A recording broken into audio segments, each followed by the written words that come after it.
And we are back with World End Economica Episode 1, Part 5. We just barely escaped the police in a Chinese restaurant. And now we caught up with these people, the waitress of the restaurant and an unknown black, just wearing black girl. Apparently, someone is being looked for, and they thought we were the guys they've been looking for, and she just offered the waitress, this lady, Lisa, offered us to go to her apartment or to her home and stay there. What we shall ignore for now is that our character, Yoshiharu, was about to take naked pictures of the girl here. You can ignore that, because that is weird, and Jesus Christ. Ugh. Bad light. Are you thinking of going back to that cafe? I asked Zerold, and he said that 4 stern-looking guys are taking turns patrolling the place. Oh shit, that was she. Are you thinking of going back to that cafe? I asked Zerold, and he said that 4 stern-looking guys are taking turns patrolling the place. It was not a result that was hard to predict. Only if that's the case, then I'd be back to sleeping on the hard ground of some deserted area. To be honest, doing that took a big toll on my body. Not being able to get a calm night's sleep was the worst part about this police patrol. As far as getting sleep, the Big Bowl Cafe had a roof and running water. And if you said that you wanted to pay the premium fee, you'd get the sense of security that came with knowing that you'd be alerted if something dangerous started to go down. The question was whether or not that's a reason to just jump on an invitation from some suspicious woman who put tracking devices in people's bags for fun. And who just saved your life, don't forget that. Even in stock trading, a too good to be true balance sheet was sometimes used to prime the pump right before a huge crash. I understand why you might be suspicious, but I just told you, right? It's like a hobby for me. The woman told me this as I remained doubtful. Bringing runaways like me into your home was your hobby? She's either a pervert with bizarre hobbies, or could it be my charm? Says the person who... Never mind. I think I basically know what you're thinking, but... The woman then laughed in amazement. Unfortunately for you, boys younger than me aren't my thing, unless they're holding giant blood-soaked scissors. Wait, what?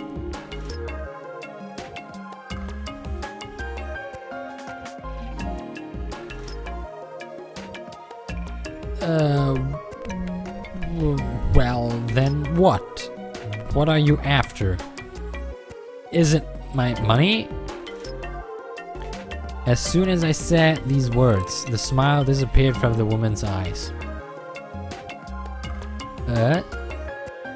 Did you get mad just from that?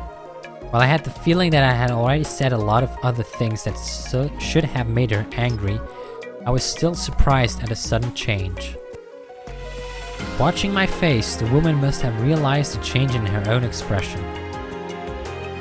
Oh well, I'm sorry. She spoke in a forced tone, then rubbed the area around her eyes gently with both hands. This completely disarmed and confused me. Not only that, I was faced with the grim reality of not having any place to go. The woman in front of me allowed me to escape from the restaurant, so in that same sense I owed her a lot. I then concluded that aside from the part about being a runaway, I did consider myself a decent human being. Of course you do.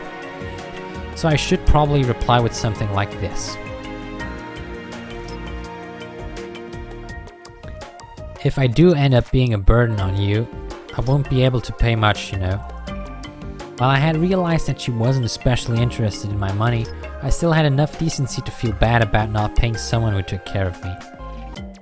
That's why I said what I said, but would she understand? As I kept staring at the woman, she finally grinned and nodded. Of course, I'll take a little for food and other costs, but it should still be a lot better than wandering around outside. Oh, and... The woman continued. After all, I took care of Sorol too. Huh? What? Huh? Nothing you should worry about.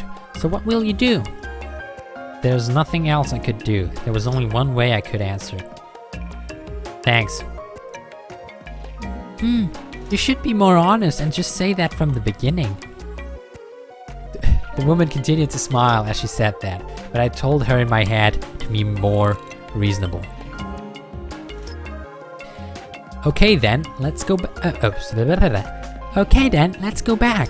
If it gets much later, I won't have a good excuse to give to the police. Hearing the word police, I nodded, once again recognizing the precarious situation I was in. However, while both the woman and I tried to set off, there was someone who wouldn't budge an inch. It was the girl dressed in black. While I wasn't sure if she was listening to my conversation with the woman or not, she had an absent-minded look on her face. What are you doing? The woman asked. It was a very pertinent question. The girl, still not answering, turned her head and stared my way. Her utterly conceited expression immediately reminded me of the irritating argument I just had with her. What?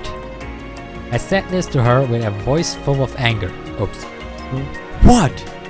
I knew that my remark would be ignored or snubbed, but she was being so upsetting that it just came out that way. As I expected, the girl then turned away smoothly with all the annoying elegance of some sort of princess. Hagana, you're not trying to throw a tantrum like some child, are you? The woman used the name Hagana to refer to the girl.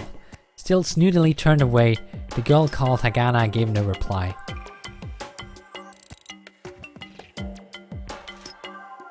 With this, I was roughly able to guess what was going on. The woman inviting me to her house most likely meant that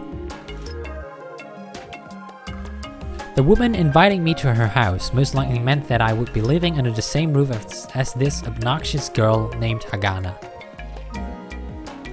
Naturally, I was upset that I'd been openly rejected by her, but taking a step back, I suppose I could understand how Hagana felt. Damn well you can. Damn well you should understand. You tackled her with full force. And you wanted to do that. You know what? Pictures?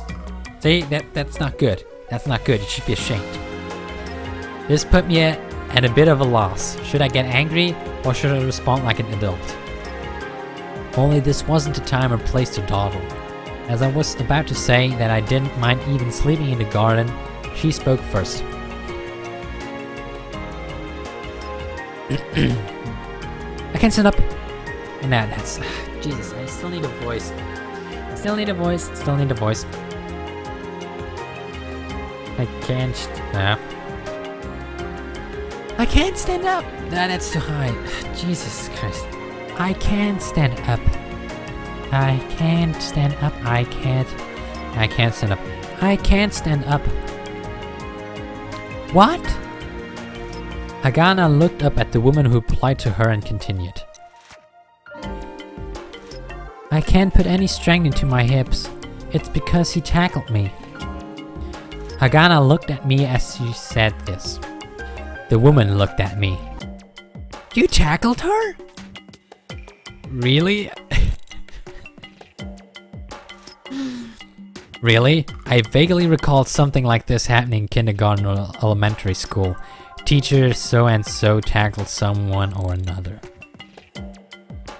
but it was not one to use violence without a reason. If the girl in black looked over in response to a sound and saw someone searching through her own back, wouldn't she have done the same thing? Right as I went to say this, I'm faced with the fact that I tackled the delicate girl and began to realize that I had done something that was hard to make an excuse for. Indeed you did. Ark, women were such unfair creatures. You're lucky that you didn't say that with the pictures out loud. Honest to God, you'd be in a lot more trouble. I cursed the black-clad and white-skinned Hagana as a shrewd tactician. I guess so. Wait, no, but well, I can't imagine the situation. In that case, in a fight, both parties are to blame. That's a British accent. Or sort of a British accent. But well, I can imagine the situation. In that case, in a fight, both parties are to blame. The woman said this, then pointed at Hagana. Hagana looked at the tip of the finger as if it were covered in some kind of sweet syrup. If you can't walk, then have him carry you on his back. The woman pointed her finger towards me. Still attracted by the finger, Hagana's gaze shifted to me. Wait, how is that punishment for both of us? That doesn't make sense. While I protested, the woman raised her eyebrows ever so slightly, as if to insist that I listen to her. This was blatant favoritism, I thought. After all, the person that she's saying has to be cared must also... I began to think, then realized. In the fight, both parties were to blame. Okay, hurry up if you understand. This wasn't just any ordinary woman. Hagana also made a face as though she had come to some sort of realization, then nodded. I sighed, put my back on my front side, and walked up towards Hagana. She was sitting down, so her face was in a somewhat erotic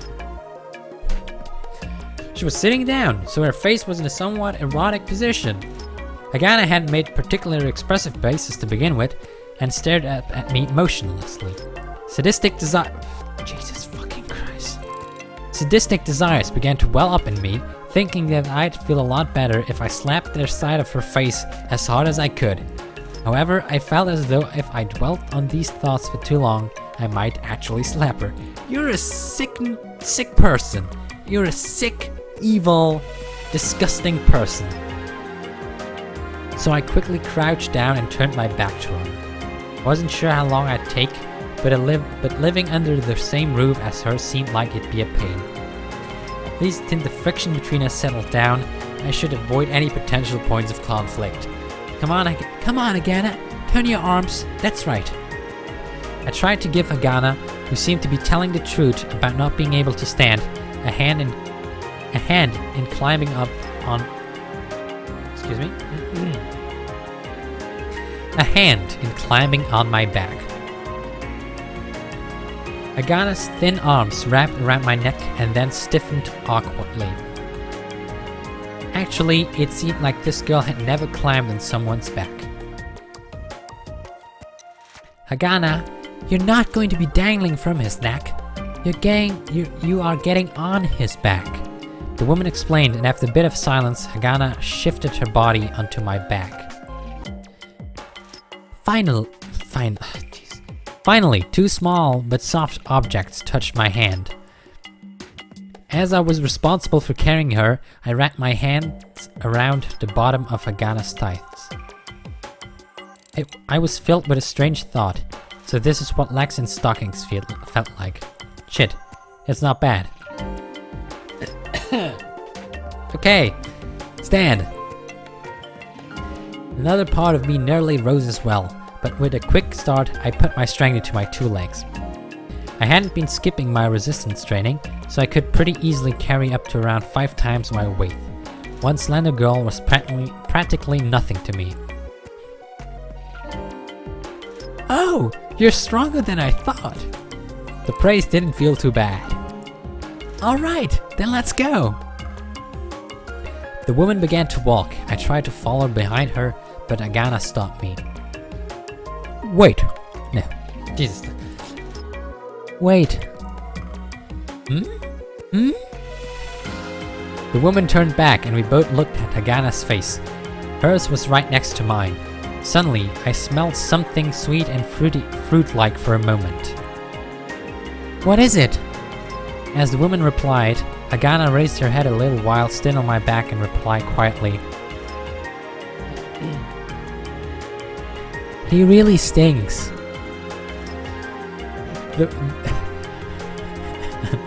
The woman looked blankly at Agana, then at me. A strange, cheerful smile began to appear on her face. In a fight, both parties are to blame. Holy shit! Calm down. I'm going to make her bow down to me one day. At that moment, I added another item to my list of ambitions. Jesus. Calm down, mate. Calm down. It seemed as though the place I tumbled into after running like mad wasn't a sewer, it was more precisely a reservoir. As Newton City was designed to gather everything, including people, water, and wealth, if there happened to be a problem within the city's water circulation facilities, there was a fear that the low-lying Newton City could flood. For that reason, there were apparently 2 additional layers of facilities for long-term water storage, so that water went from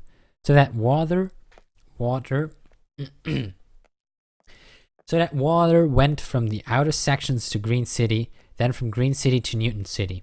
While I didn't know the first thing about this, I did know that I was in a place with an incredibly fantastic atmosphere.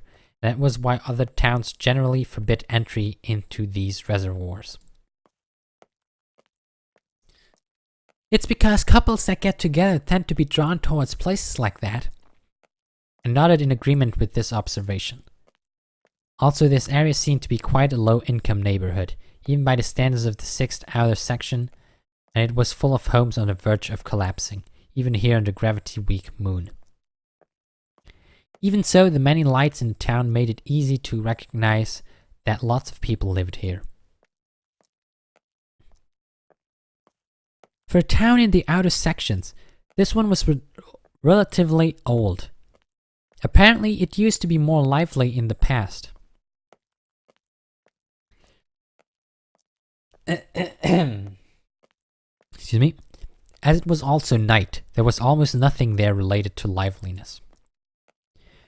Actually, it looked like a scene out of some children's tale from long, long ago. This place wasn't a reality, but rather ruins from the real world, overlapping with the glory of days past. That's how the place looked to me. My God. Hold on a second.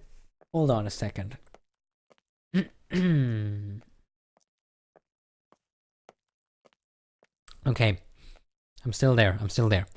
But every once in a while, someone would go out to the eaves of their home under the imitation stars projected on the dome and amuse themselves by drinking alcohol or by playing a game of chess or Go.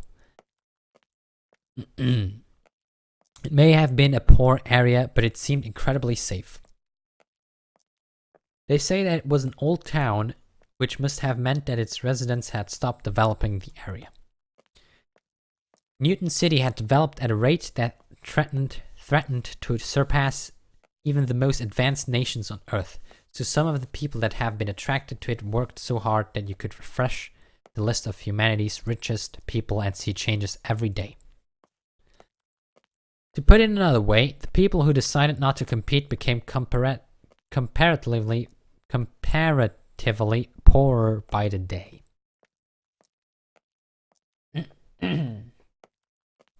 Getting poorer under capitalism meant that you're not being forced that much further back in the big race. Not only that, I didn't want to become one of the masses. But if I failed, then I'd end up like those people. Hagana had finally stopped calling me smelly. I rearranged her position on my back, then asked myself a question sternly. Are we still not there yet? And with this, I end this episode 5, and we'll take a break for episode 6. So, thank you very much for watching, and have a nice day. Goodbye.